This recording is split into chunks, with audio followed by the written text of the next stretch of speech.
নমস্কার বন্ধুরা, আজ আমি আপনাদের কোনো রকম বেসন চালের গুঁড়ো ছাড়া ফুলকপির চপ তৈরি করে দেখাবো। তার জন্য এখানে আমি একটু ফুলকপিকে ছোট ছোট টুকরো করে কেটে নিয়েছি আর একটা আলুকে একটু পাতলা করে কেটে নিয়েছি। এখন আমি এই রেসিপিটি কেমন করে করছি আসুন বন্ধুরা, প্লিজ একটা লাইক দিয়ে দেখতে থাকুন। গ্যাস ওভেনে একটা কড়াইতে আমি একটু জল বসিয়ে দিয়েছি। এখন এই জলের ভিতরে ফুলকপি আর আলুটা দিয়ে দেব।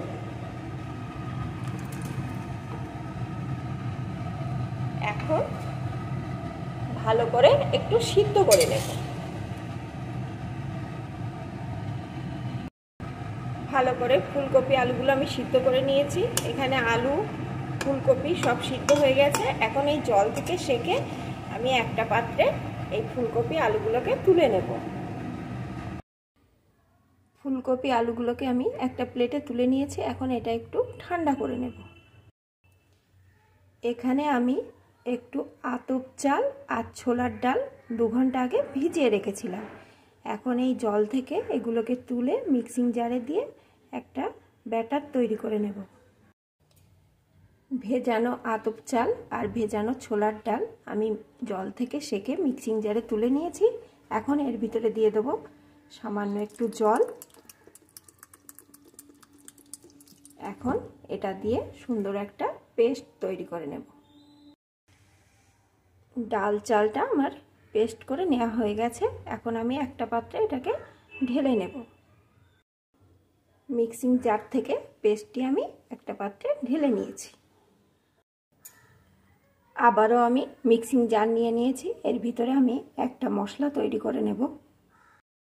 তার জন্যে দিয়ে দেব একটা পেঁয়াজ, 4-5টা কাঁচা লঙ্কা, একটু আদা, কয়েক কোয়া রসুন। এখন এই সমস্ত কিছুকে আমি পেস্ট করে নেব। আদা, কাঁচা লঙ্কা, পেঁয়াজ, রসুন এখানে সুন্দর করে পেস্ট করে নেওয়া হয়ে গেছে। এখন এই পেস্ট থেকে আমি চা চামচের 1 চামচ তুলে নেব। ভেজানো আতপ চাল আর ছোলার ডাল দিয়ে যে পেস্টটি তৈরি করে রেখেছিলাম তার ভিতরে দিয়ে দেব। দিয়ে দেব একটু লঙ্কার গুঁড়ো,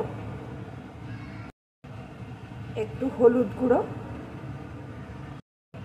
পরিমাণ মতো লবণ। এখন সুন্দর করে আমি এগুলোকে মিশিয়ে একটা মসৃণ ব্যাটার তৈরি করে নেব। এইভাবে ভালো করে মেশাতে হবে। ব্যাটারটা যত ভালো মেশানো হবে চপগুলো কিন্তু তত সুন্দর হবে। ব্যাটারটা আমার রেডি হয়ে গেছে। আর এই দেখুন ব্যাটারের ঘনত্বটা কিন্তু এরকম এসছে।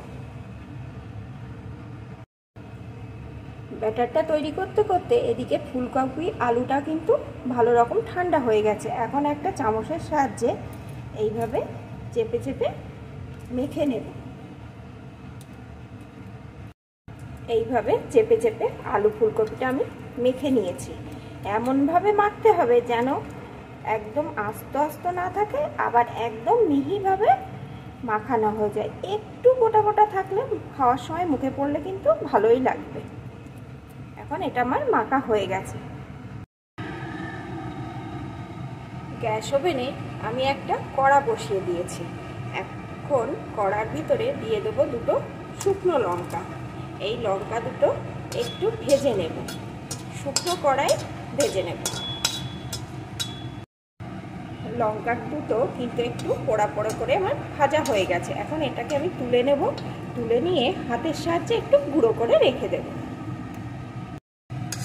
কড়াইতে আমি একটু সর্ষের তেল বসিয়ে দিয়েছি। তেলটা গরম হয়ে গেছে। এখন এর ভিতরে আমি দিয়ে দেবো যে আদা, কাঁচা লঙ্কা, পেঁয়াজ, রসুনের পেস্ট তৈরি করে রেখেছিলাম তার থেকে 1 চা চামচ পরিমাণ।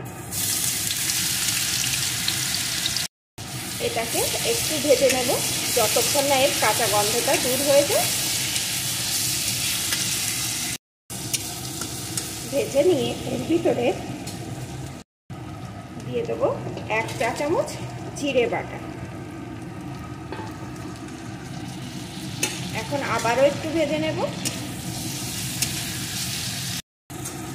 এখন দিয়ে দেবো এর ভিতরে একটু হলুদ গুঁড়ো, পরিমাণ মতো লবণ। এখন মশলাটা আরও কিছুক্ষণ সুন্দর করে কষিয়ে নেব। মশলাটা সুন্দর করে এখানে কষিয়ে নিয়েছি। এখন এর ভিতরে দিয়ে দেবো একটা ডিম। আমি এখানে ডিমটা ভেঙে দিয়ে দিচ্ছি।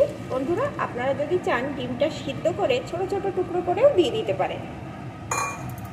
এখন ডিমটাকেও মশলার সাথে একটু ভেজে নেব, এইভাবে নাড়িয়ে নাড়িয়ে।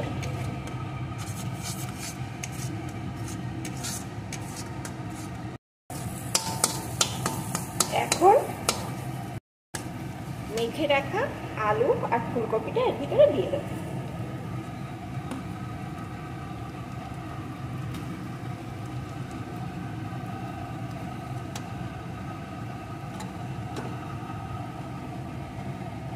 এখন এটাকেও সবকিছুর সাথে একটু কষিয়ে নেব।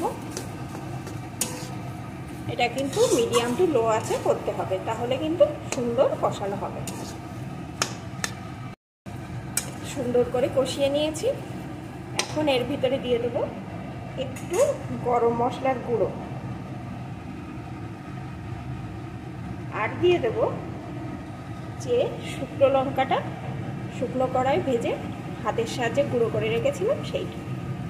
বন্ধুরা, ঝালটা কিন্তু আপনারা আপনাদের মতন দেবেন, যে যেমন ঝাল খান সেই অনুযায়ী ঝালটা এখানে ব্যবহার করবেন। তবে চপের ক্ষেত্রে ঝাল একটু হলেই ভালো হয়।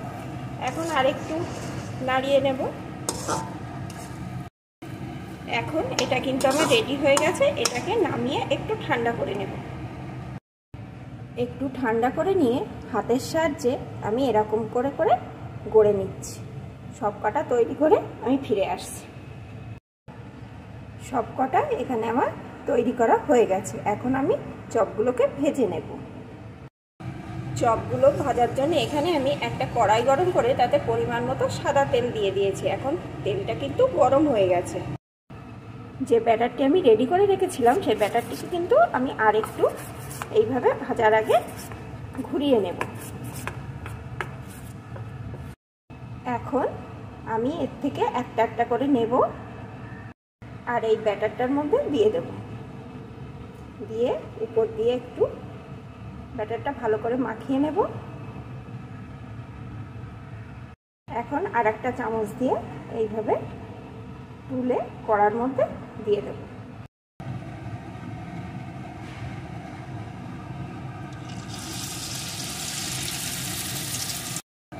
আবারও আর একটা দিয়ে দেব।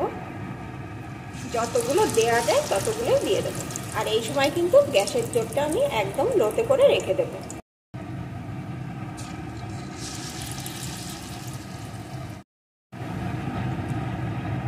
চারটে দিয়ে দিয়েছি। এখন আমি অল্প আছে সুন্দর করে এপিটোপিট করে লাল লাল করে ভেজে নেব। দেখুন বন্ধুরা, দেখলেই বুঝতে পারছেন কত সুন্দর হচ্ছে আর কতটা ফুলে ফুলে উঠছে। অল্প আছে আমি এগুলোকে সুন্দর করে ভেজে নিয়েছি। দেখুন বন্ধুরা, দেখলেই বুঝতে পারছেন কতটা সুন্দর হয়েছে। এই যে দেখুন, আর খেতে কিন্তু দুর্দান্ত স্বাদের হয়। তাহলে বন্ধুরা, আমার এই রেসিপিটি আপনাদের কেমন লাগলো প্লিজ কমেন্ট করে জানাবেন। আর ভালো লাগলে আমার সাথে থাকবেন, লাইক করবেন, শেয়ার করবেন।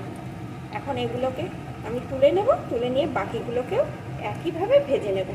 আর এই চপ একবার খেলে দোকানের আর কোনো চপ আপনাদের ভালো লাগবে না। এইভাবে অন্তত একবার ট্রাই করে খেয়ে দেখবেন।